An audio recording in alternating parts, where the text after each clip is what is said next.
Alors nous sommes aujourd'hui ici à la Chambre de commerce et d'industrie de Valence pour présenter les secteurs du bâtiment et travaux publics dans nos pays, l'Algérie, la Tunisie et le Maroc. L'objectif étant de présenter les opportunités commerciales et industrielles qu'offrent ces secteurs dans nos pays. Il s'agit de 3 marchés qui recèlent des opportunités d'affaires assez intéressantes.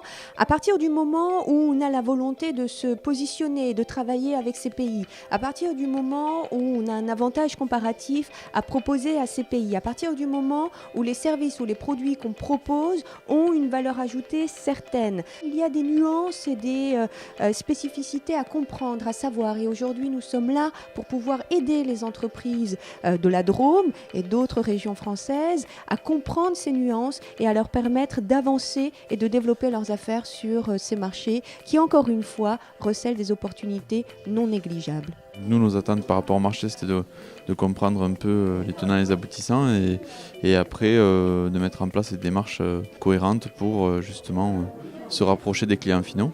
C'est ma première démarche en tant que chef d'entreprise à destination de ces pays.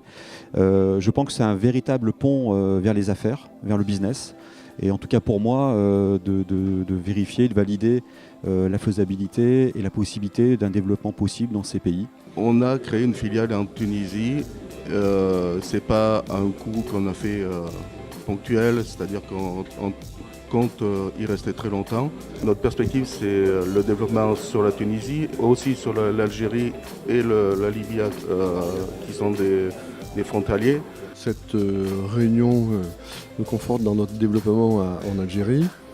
Et ce qu'on cherche, c'est bien sûr, c'est fiabiliser nos contrats et nous aider à rencontrer des personnalités qui vont nous parrainer sur des marchés plus importants encore.